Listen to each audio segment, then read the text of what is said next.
পৃথিবীতে আল্লাহ যত রোগ দিয়েছেন সব রোগের শেফা ঢুকিয়ে দিয়েছেন চারটি খাবারের মধ্যে। জানেন কি চারটি খাবারের কথা?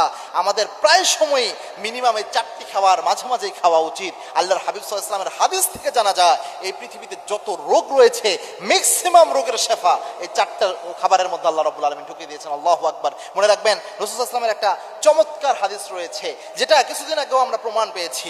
আল্লাহর হাবিব সাল্লাল্লাহু আলাইহি ওয়াসাল্লাম জানিয়েছেন আল্লাহ রাব্বুল আলামিন এই পৃথিবীতে এমন কোনো রোগ দেন নাই যেই রোগের শেফা আল্লাহ রাব্বুল আলামিন দেন নাই।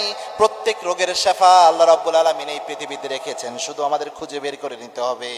শুধু খুঁজে বের করানো দরকার। যখন করোনা আমাদের কোভিড-19 প্রথম আসে বাংলাদেশে বা ওয়ার্ল্ড ওয়াইড যখন এটা ছড়িয়ে যায়, প্রথম ডক্টররা বলেছিল যে এই কোভিড-19 যে একটা ধাক্কা যাবে, এই ধাক্কা থেকে বিশ্ব 100 বছর পর্যন্ত বের হয়ে আসতে পারবে না এবং এটার কোনো চিকিৎসা নাই, এটার কোনো প্রতিষেধক নাই, মারাত্মকভাবে বলতেছিল।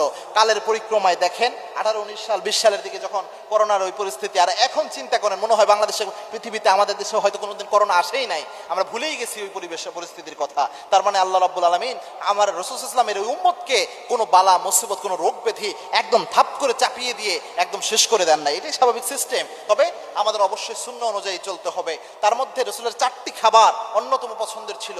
এক নাম্বার যে খাবারটা রাসূল সাল্লাল্লাহু আলাইহি ওয়াসাল্লাম যেটার মধ্যে শেফার কথা বলেছেন সেটা হচ্ছে জমজমের পানি। রাসূল সাল্লাল্লাহু আলাইহি ওয়াসাল্লাম শেফার জন্য, যে কোনো শেফার জন্য রাসূল সাল্লাল্লাহু আলাইহি ওয়াসাল্লাম জমজমের পানি সাজেস্ট করতেন। এবং কি আল্লাহর হাবিব সাল্লাল্লাহু আলাইহি ওয়াসাল্লাম জানিয়েছেন মাউজ জমজম লিমা শুরিবালা, জমজমের পানি যেই নিয়তে খাওয়া হয় ওই নিয়তকে আল্লাহ রাব্বুল আলামিন কবুল করে নেয়।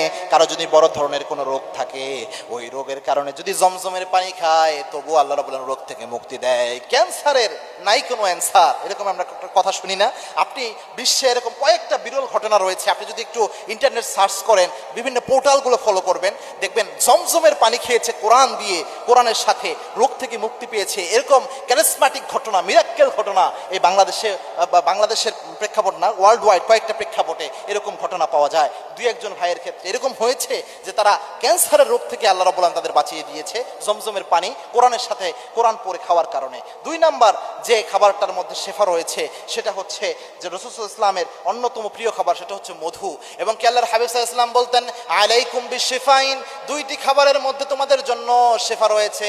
একটা হচ্ছে আসাল ওয়াল কোরআন, একটা হচ্ছে মধু আর একটা হচ্ছে কোরআন। 2টা জিনিসের মধ্যে শেফা, একটা হচ্ছে মধু আর একটা হচ্ছে আল্লাহর কোরআন। মধু এবং আল্লাহর কোরআনের মধ্যে শেফা। 3 নাম্বার হচ্ছে কালো জিরা। কালো জিরা যদি কেউ খেতে পারে আল্লাহ রাব্বুল আলামিন এই কালো জিরার মধ্যে মৃত্যু ছাড়া সব রোগের ওষুধ দিয়েছেন, রাসূলের হাদিস থেকে এটা জানা যায়। এবং 4 নাম্বার হচ্ছে আজওয়া খেজুর, যেটা অন্যতম গুরুত্বপূর্ণ একটি বিষয়। এবং আল্লাহর হাবিব বলেছেন কোন ব্যক্তি যদি প্রত্যেক দিন 7টা আজওয়া খেজুর সকালে খায়